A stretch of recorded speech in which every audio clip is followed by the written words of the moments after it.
Well, welcome to the channel, viewers. You're with Reverend Dr. J.W. Morrison at the Industry Stadium here at the water's edge at Gosford. Bit overcast today with a light southeasterly wind. We'll be winging today out here, or maybe down at Long Box Head. We'll see. The options are so much water here, we're blessed. Excuse me, already a couple of boats out there. But thank you for joining me as we speak about relationships, breakups, how to recover, how to heal, what can happen. But most of all, as a Christian, as a theologian, a theologist, I wouldn't say I'm the most clever theologist around, but I did my time. We have a sinful nature, a nature that wants to work against ourselves, our children, work against common sense, our health, our mind. It works from the inside out in all individuals. You know how you've been growing up and you've seen adults that have just not added up to being what you thought an adult should be. That's real, that's not pretend. There are adults that aren't what they're supposed to be. And these adults have an impact on the children in those tribes, families, and it can be devastating. They affect the domestic formation of these children, innocent children, who then become adults who struggle in their lives as well. They don't make right decisions, they don't apply common sense, they don't make way through life the way that they should. They waste their money, they waste their mind on drugs, alcohol, substance. They become dependent on nicotine.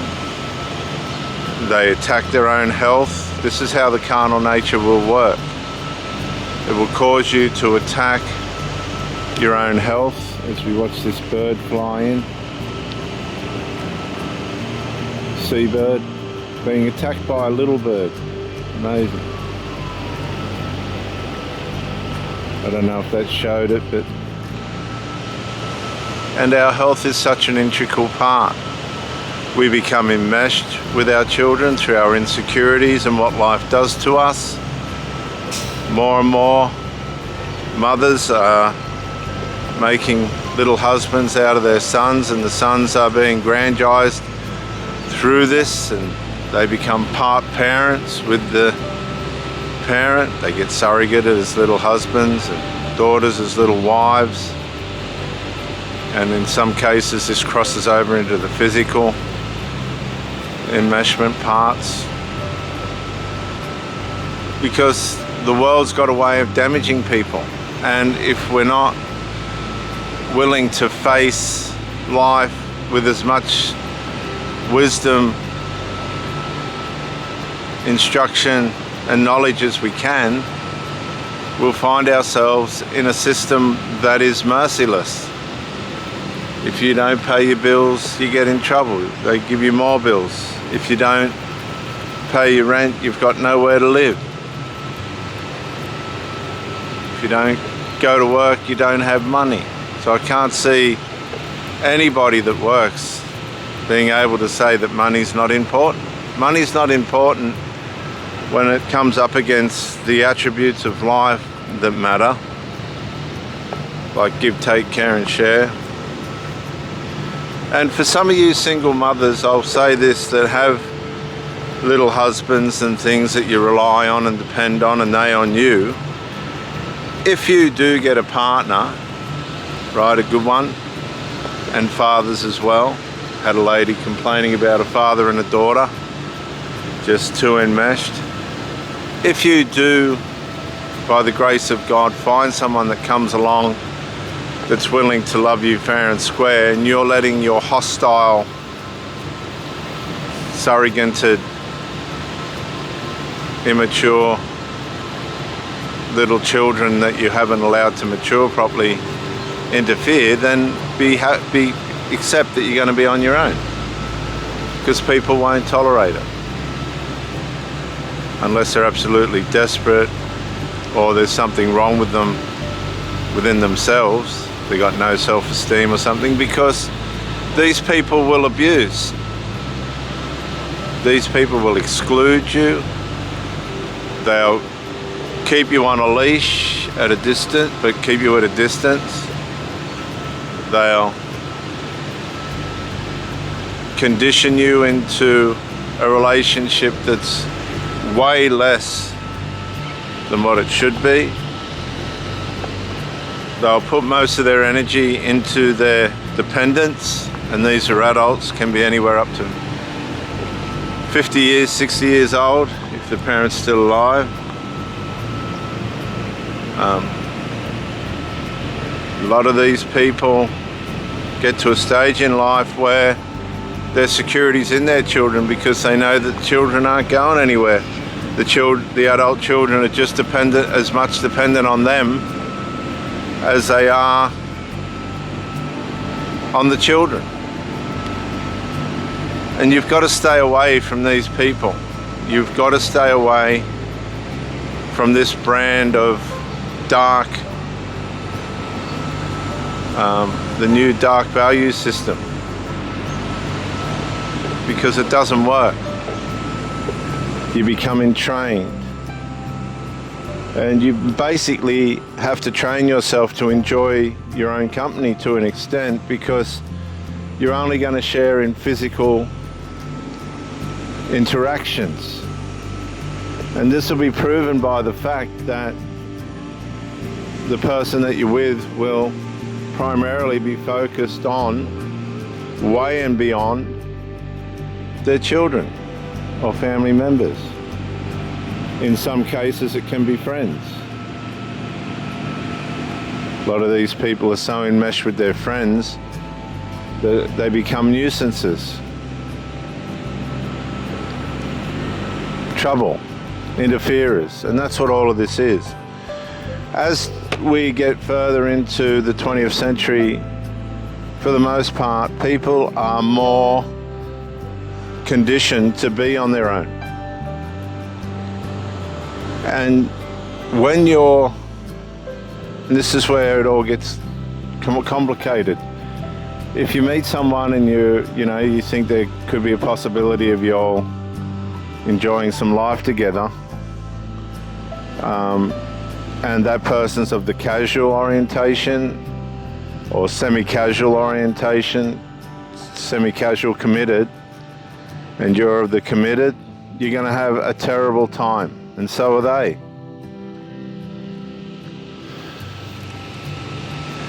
Because you're not compatible in terms of your need to be together or willingness to be together. Some people like their space, and they have to be honest about that at the start. Some people want to be closer than others, and they have to be honest about that at the start. Otherwise you end up in this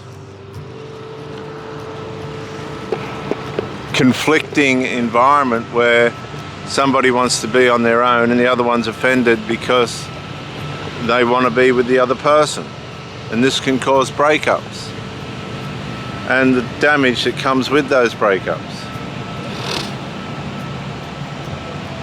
Because once you bind to somebody and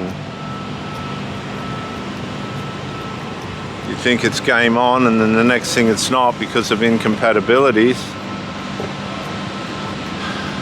that can cause trauma, tremendous trauma, and nobody wants that. So as time goes by and resolve becomes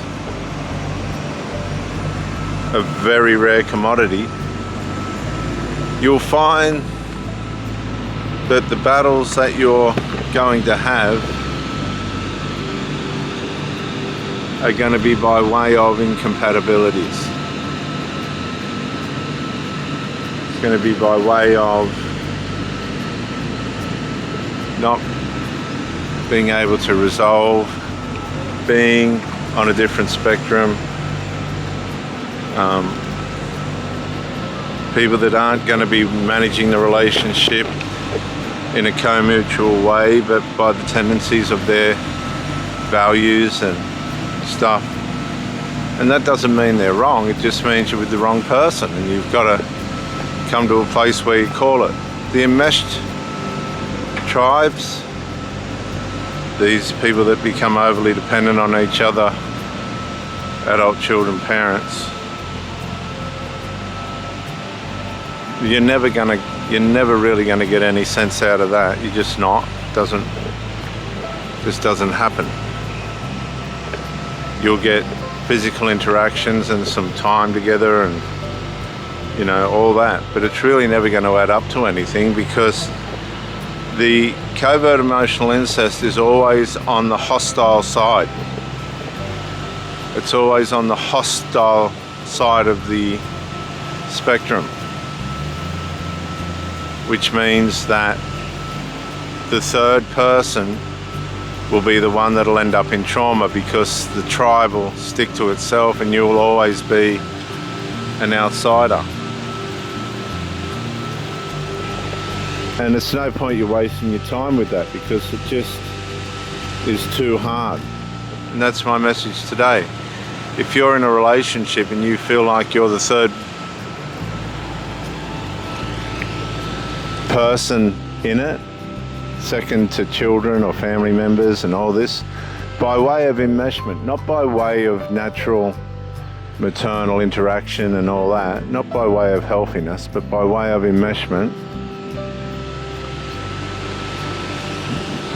then you need to seriously consider where and how that's going to end for you. People end up with trauma, sicknesses, mental problems, physical bodily issues, because it's an unhealthy environment, a very unhealthy environment, and not an environment on which a healthy relationship can be built. Identify it, be honest with yourself, and if necessary, particularly if there's hostility out of jealousies and envies and all these things that happen in these enmeshed families being aimed at you, you're better off just leaving. You'll find someone healthy and enjoy life without the trauma associated with being vandalized by people that can't, for the most part, manage themselves. I'm Reverend Dr. J.W. Morrison, theologist here at Gosford, looking down Brisbane water. Bye for now.